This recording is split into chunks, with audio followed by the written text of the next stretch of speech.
Ekola ku TV nenda muwe ekifo nenda akikozesa bubi. N'abalala aga Keizi naye nyine ekifo kyenjagala muwa. Keizi abadde akoze bulungi Keizi. Kati banne mbalamusizzaako nnyo president waabwe nze ntuuse okunnyonnyola ebintu bibadde mu weekend bingi. Weekend egenza okuggwako. Masavu mere. Nga Chameleone yefudde omulundi ogw'ekkumi. Nendooza Chameleone tunamutuukako. Katusooke tudde ku PMK wumula mirembe Ibrahim Kibirige Mayanja ekiramo kye kyasobeddwa atannasoma ku Bukedde ono oli mu kweryaza amaanya nti ekiramo okuva lwe kyaweebwa abantu be twategeera twagoberedde bulungi ensonga era tubimanya ebyobugagga ng'ekyo ennyumba ya Namwandu omukulu Sophie Enaggulu eyo BMK yali mwami Sebo wa Africana byemu ku byobugagga Africana Zambia Moroto ne Kampala oyo nakiwala kingi honorable ne wakati Namwandu omukulu wa BMK oyo yennyini kakati engabanya ebintu byonna ebyogagga yabitadde mu trustee e BMK house pozinga eramirirwa omwana we omutenyo jja mulaba maaso awo iyo Africana byobugagga mukulu ono abadde construction company BMK musajja abadde w'amannyo oyo naye wa Namwandu kibadde ky'amaanyi ali wakati Namwandu hawa oye mwana gwe gambyeko kati tubiri mule bya BMK nti yakoze ekintu ng'emmaali olabedda tegenda saanawo kozi yakoze trustee naddira omwana omukulu si mukulu omwana omukulu ali Kibirige ne bagambako wano yangamba Kibirige ayinza okuba ye musikadde temba namusoma naye ye CEO chairman w'ebintu bye era buli mwana yagambye nti agenda sigala mulimu gw'abadde akolanga gwakola naye ng'afuna musaala era bw'abadde kibadde kyo era bwe yagambye kisigale okuva omanyi mu kibimbamu ekirungi nti abantu bangi bafa tebategedde naye BMK ayise mbuzi bungi omugabo ogenda kufa luli n'atafa Katonda n'amuyamba ogenda n'afuna obudde obutegeka era yabitegese ng'olaye n'emmaali yeyo mufirika egenda osooka okulama ndowooza nga bamadivaani bw'obalaba so ekiramo tuyinza obutakikumalirayo gwenda wesomere ku lupapula olabe naye ng'amazima kintu kyekyo tudde kabiri manyi abatalina be baga mwana asigadde mu kizimbe era bemmaali n'atandika n'okibala bugenza okukya nga Kamili bamuwadde Range Rover ani amuwadde Toyota gundi gotegedde kati Kamili n'alayira nze yalabbisibeerako mu NUP n'omutima nga gutonyerera ndayira mu kitooke kya Gonja nze nkubuulira sibeeranga namu ye era nze ndi NRM era prodigal son nkomyewo nze bannange omwe yagambidde bamuwaddeeyo naye Kamili ono bagambye nti sigaba mulonda ku bwa Lord Mayor yali baddeko omugezi ali Haji Nasser ategese baggalo njuke bwe yabazaayo bonna mu NRM bamuwadde emmotoka mpya yalayidde n'afukamira ne baga tofukamira kubanga oli munene nnyo omulundi gwa 10 ndowooza n'okusoba nga yeefuula kubanga 210 honorable mama Mbabazi yamuwa emmotoka Land Cruiser ne sente kwe yagula Coco Beach gyatunda etebe ate mu 2012 kakati 2018 olwono yali avudde mu DP ng'agenze mwena 2018 n'addayo mu DP ate 2019 n'asooka n'agenda mu NUP ojjukira Siraji gye yava ate mu NUP okuddayo mu DP n'ajjanga NUP DP block ne bagenda ekamwoca ne bagenda mu NUP bamumaka n'asooka n'addayo ye kakati awo bwe byaggwa n'addayo mu NUP bwe byaggwa ate n'agenda eggulu n'atuule banene bamulwana ali eggulu akoze bwe yavuddeyo n'alayira ekirayiro wuliriza Mr. Toyota, my friend, I am still your family. I'm still in NRM. I'm not anymore. So if you doubt that, put up your cameras and record that of me. I am still in NRM. And you must understand, when it comes to 001, here comes prodigal sons back into there. I was a prodigal. For a situation, I had my issues, but I. We were the chairman.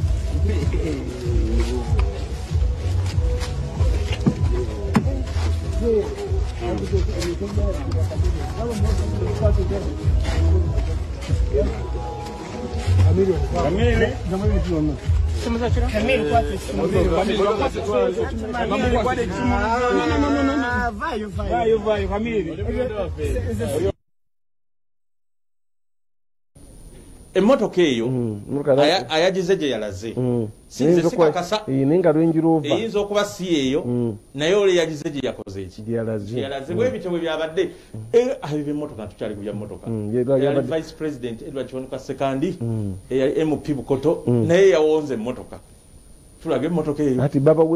mu benefits zae mulimu okubawa emmotoka ne basikali n'ebikindo emoluments ne bagenda nga bagiira kenge ate nga bayira mipiira gya maaso babadde ku popopo ku lwomukaaga netegerezaamu ng'ogyeko Sekandi Bukenya Kyachambulozi tavaawo awo ku popopo omwenge gwe gugira egundi bw'oli bwanywako bwayiwako nkugambye nange simanyi kuno kuwonga kwennyini tugambe gye bamuwadde nga bye bawa omuntu ng'awumudde ate nga bali mu kifo ekitukuvu ekyabbulwamu Papa Paulo newuyaye oyo ye Bukenya kati ayiwako gwaki ng'agwagala okugunywa ndoza kubajjajja ndaba atonyezaako katonyeze Bukenya yatonyeza ate nno Bukenya ayeeko nga kayiwa kompola uyasebuya bwayogeze kwano ivaako njogeze kwano lyomugambebayiwa kompola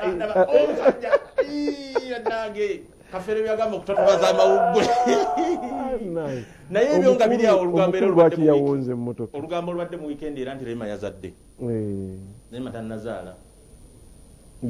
nze nkubuulira ate era yegwe gwe tubijjako kati ate era akansabulire luno nti Sindi yazaala ne Sindi tannazaala Sindi bali luddawo yiba tubiŋŋamba Sindi owa Pastor Kiganda ye yazaala Pastor Kiganda gwe yasabirako layini yasoma layini 7 nti mu Bayibuli kati ebyo badde bagatta ku Sindi nti yazaala tanazaalako atunira olufaananyi kya Sindi natunira olubuto lwa Sindi nga lulabika luto kati ono Sindi yazaala ono Rema yatannazaala Sindi wa Pastor Kiganda owezimbabwe gwe yasikiza ole mukyala gwe yakwata gwagamba nti yamukwata nowa chapati era nate yose nenjukira gemamu ku mawulire ge nasooka okukola myaka 2 gyemmaze mawulire era emyaka gyemmaze mba ndi awo omuntu akubira nti ate mukyala wa Pastor Kiganda bamukutte nowa chapati nziruka yali nsambya ngendo tutuukayo naye nasanga ebintu bingi mu nnyumba eyali eya Hassani Hussein oba byesagala kwogera wano naye nga obujulizi bwo era ne bubula Pastor Kiganda waga tugatule ne birema aga nti nze nsomye ne 7 ezikirira za divorce mu Bayibuli enyirire eziraloza Pastor Bugingo zanaatera okusoma naye kuba divorce naluso yagigaana tedi kale Sindi nabadde nkyali awo nga Sindi omanyi so as I told you already emyaka 2 njiweza Friday ngokola nangola mawulire n'olugamba nze president waabwe so omukolo era abantu benzisenkolako ko amawulire ojja kulaga balina bye banjogeddeko balina bye bakuleetera balekasebya katufeke kateeke eddiro bano baguntu bagaye baluyima bategeke ekintu nga kigazi wano tuli ebintu bye bakwogeddeko mazima gali nti mbadde sinafuna yanjozaayoza kuweza myaka 2 akanti lwakutaano katuwoninze lero mande tuwoninze olwokutaano n'olugambo olwokutaano mujja luwulya lujja kubaamu nezungulu naye abantu waliwo abantu abanjogerako nina abantu bempira njagala banjogereko nga Mama Fee emyaka bijamaze nga gabaseetirage gimmaze nga akola ki olugambonolwekyo yandibadde amala emyaka 2 bwe tubasiibula ku lwokutaano tugenda kuba tujaguza emyaka 2 sebwa nga akola olugambo tegera shegera kuba yanjawulo nga muliro bwe tubasiibula katubalekere Sindi yo yennyini n'abalala baserebo abamu ku benzize nkolako olugambo bye banjogerako oba badde muntu mubi oba badde muntu weepime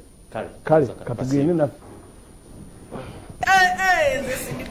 omuyimba wakabeho ku TV the president wa Uma njagala lero recognizing journalist one of the most sincere journalists in this country njagala mwebaza nnyo nti ye agoberera ekintu okumanya ekituufu kyeki because abasinga tebakifaako standing for truth and integrity. Ekirala njagala bajjukiza bonna abatulaba today that we are celebrating Seguya is that in Blue 3 bwe twali mu Blue 3 yali agoberera stories affe ne bwe navaamu story yaffe ey'okwawukana Seguya agigoberera to every detail because yali ayagala okumanya ekituufu kyeki so njagala musiima for the last 14 years embadde mu industry ti Seguya mbeereddewo situkatuzine ela tuchakale